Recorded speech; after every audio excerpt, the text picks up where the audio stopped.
Hello, hello. It's Eileen here, and I've got a quick update that I wanted to be sure to share with you before we dive into today's episode. The Resilience Room membership community is going to open its doors for new members Monday, July 28th through Friday, August 1st.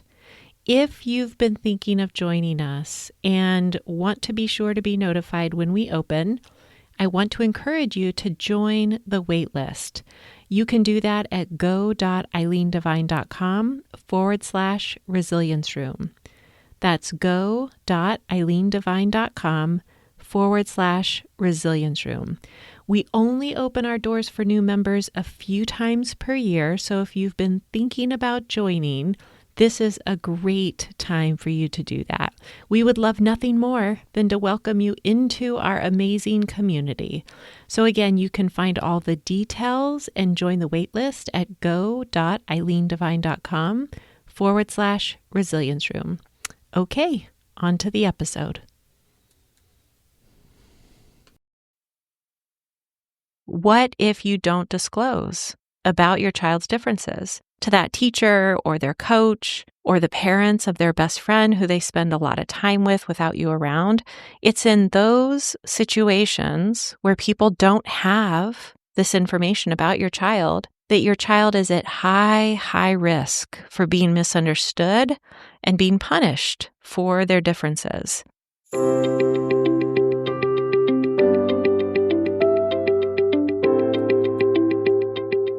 Hi there, and welcome to the Brain First Parenting Podcast. I'm your host, Eileen Devine, and I am a therapist, parent coach, and educator who supports parents that are raising children, teens, and young adults with brain-based differences and challenging behavioral symptoms.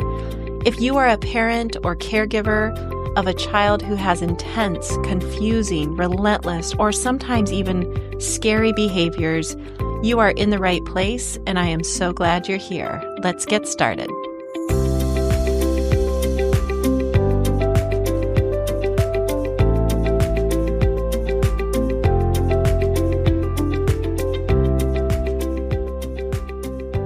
Hello, and welcome back to the Brain First Parenting Podcast. I'm your host, Eileen Devine, and today we are going to talk about I think, very personal and, for many of us, a sensitive topic, which is when do we disclose to others about our child's brain-based differences or diagnoses?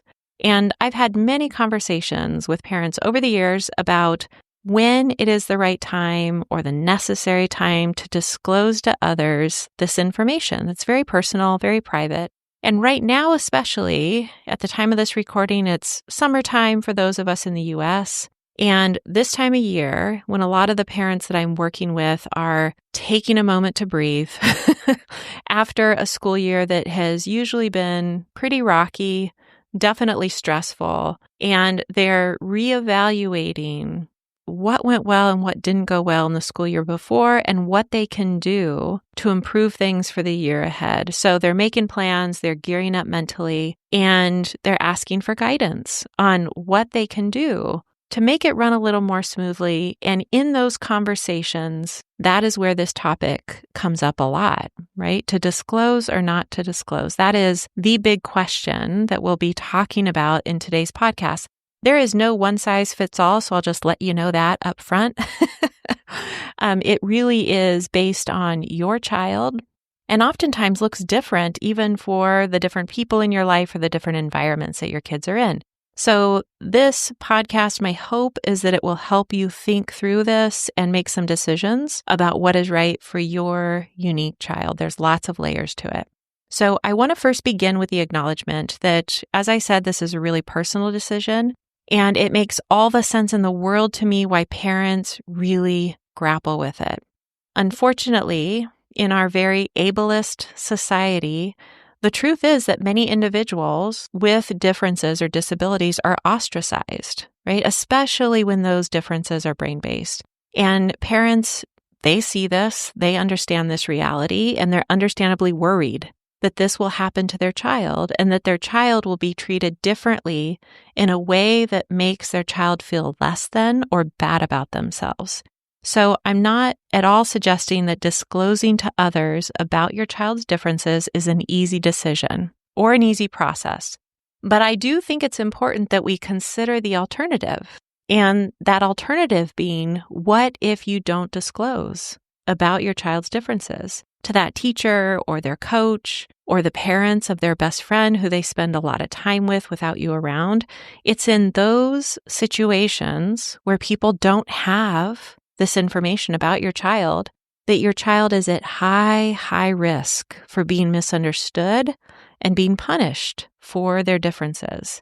And we know why this happens. It's something we've talked about on this podcast many times before. For many of you, your child's brain-based differences are largely invisible, except for their tricky behavioral symptoms. And if the adults who hold the power in that environment that your child is in, if they are missing key information about your child, then there's a high likelihood that they will view your child's behavioral symptoms through a behavioral lens, because that is the dominant lens in our society. And that means they will see those behaviors not as symptoms that need accommodations. They will see them as behaviors that are willful and intentional, and that's when the punishment follows.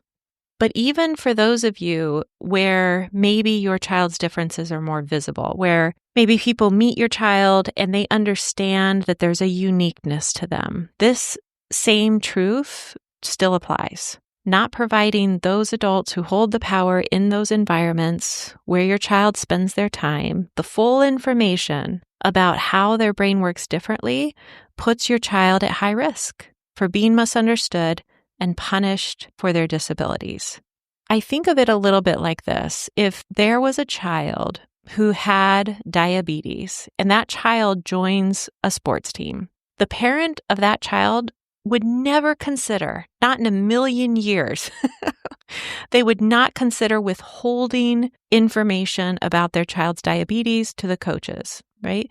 That coach needs to know everything that that parent knows about that child's diabetes and what exactly that child needs to be safe and to thrive on that sports team. The risk of not disclosing that is just too high. They would never consider not saying anything.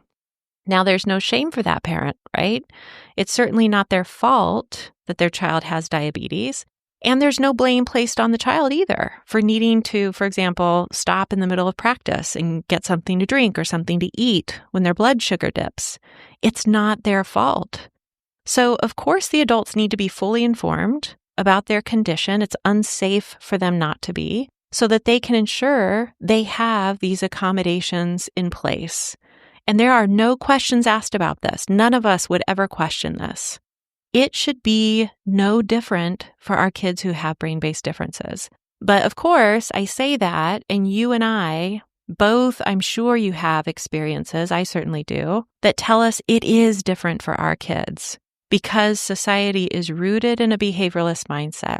So I want to acknowledge that dynamic and that reality and just how challenging it can be to make these decisions within that context, right? And yet, I still want to encourage you to think about what are the negative consequences that your child will endure if you decide not to share, to not disclose this information about your child. I believe the consequences can be devastating, right? And they can have long-term, significant negative impacts. I also believe that the less we talk about brain-based differences and the need for accommodations, the more power we give to the stigma around brain-based disabilities that exist in our society. So that's my first piece that I'd encourage you to think about. Now, the second piece is this idea of disclosure, the topic of disclosure, and how it applies beyond school and community activities.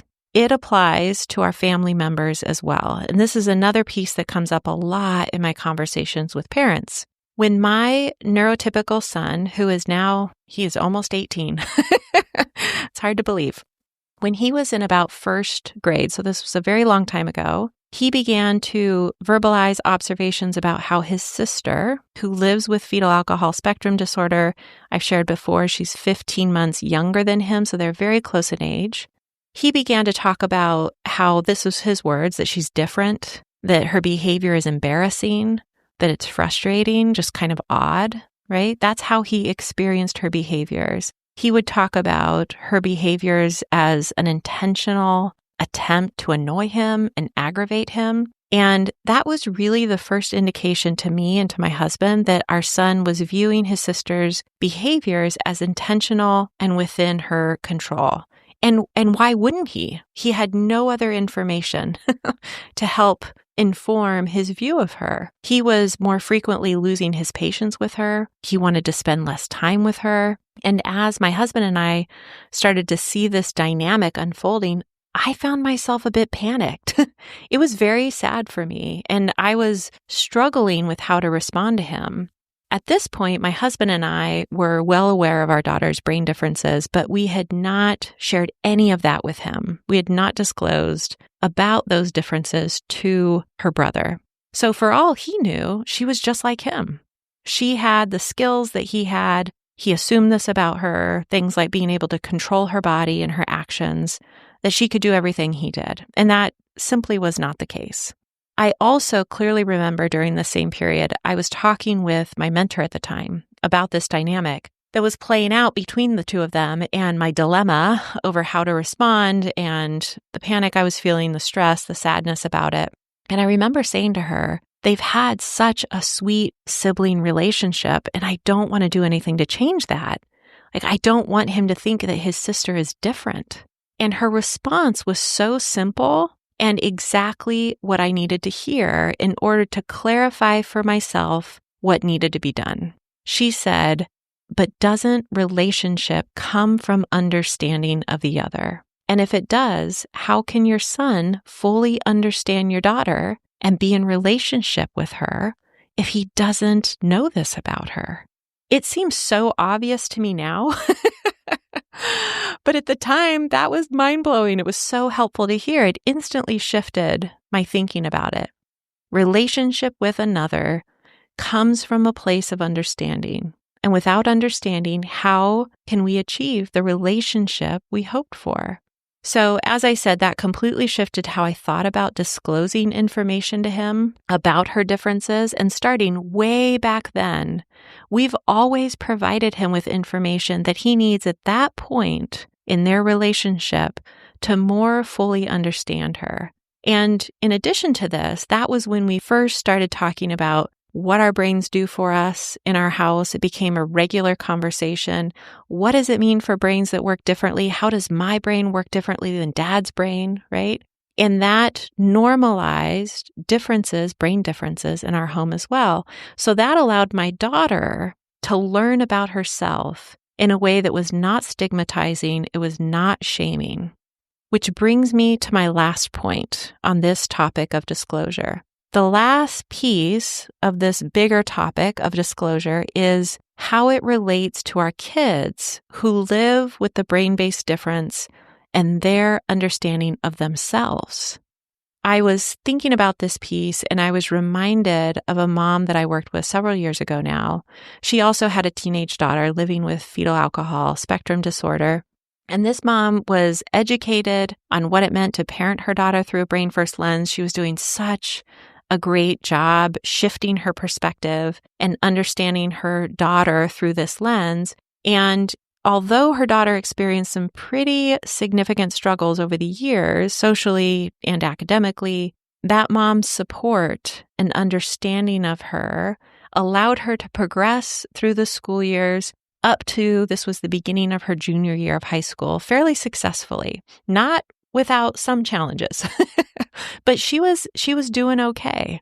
And so at this point, as her daughter's going into her junior year of high school, she had friends who were just beginning to talk about life after high school, the process of applying to colleges during the upcoming junior year. And the mother worried that her daughter was, in her words, not college material. And this was based on her academic achievements and progress to that point, which were well below where she should have been as a high school junior. But her mom had even greater concerns about her daughter's level of independence, right, in those daily life skills, and was really worried that she wasn't where she needed to be able to move away from home, which was what her daughter was hoping to do. She wanted to make that next big move into a college environment and be out of the house and in the dorms and that sort of thing. Her daughter didn't have that insight into the life skills piece of that equation. She thought she was totally capable of making that leap, but she did see the differences in grades. That was clear to her. She saw the academic achievements of herself in comparison to her classmates, and she was really devastated by that realization that she was somewhere very different than her peers, and that was going to leave her with a very different set of options after high school. What was most devastating and frustrating to her was that she knew she was working just as hard as her classmates. She had put in extra hours with study halls and tutors. So that question she kept asking her mom is, why am I not capable of getting good grades? Like, why isn't this happening for me?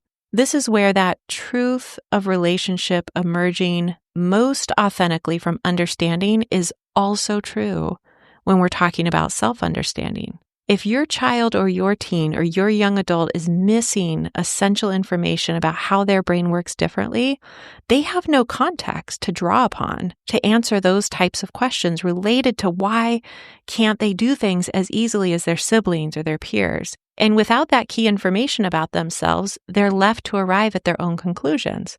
Like, I must be stupid. I'm dumb. I'm worthless. I'm a loser. I'm not capable of doing anything right. They come to believe that they are a problem instead of understanding that there is actually a very clear reason why things are harder, and it's not their fault. When we teach our child about their differences and when we don't shy away from that or fear of making them feel bad, this is when they can feel really empowered to understand how their brain works and then go and advocate for those accommodations themselves. So I always advocate for starting this conversation early and having it often. And if you have an older child that you haven't started this conversation with, or maybe you haven't started this conversation with their siblings, it isn't too late. It's never too late to have this conversation. I hope this has helped you think about some things in relation to when do you disclose to those around you, and thinking about maybe it doesn't have to be everything, but what pieces are essential for that person in your child's life to understand about your child so that they can be provided with the accommodations they have every right to and that they need to thrive. I'm always rooting for you. I'm always here supporting you. I'm so glad that we're on this journey together. And until next time, take care. Hey, it's Eileen here, and I have a quick favor to ask of you before we say goodbye for today. There is one simple way that you can support this podcast show, and that is by hitting the follow button on the app where you're listening to the show right now. This year, my number one goal is to reach as many parents as I can who are parenting kids with brain-based differences and challenging behavioral symptoms so that they have access to information that is absolutely essential to understanding their child and experiencing less chaos and devastation in their homes. That is why this show was created. Helping me extend my reach by hitting that follow button on this app will help me more than I can fully articulate. Thank you, and please know that I appreciate it so much.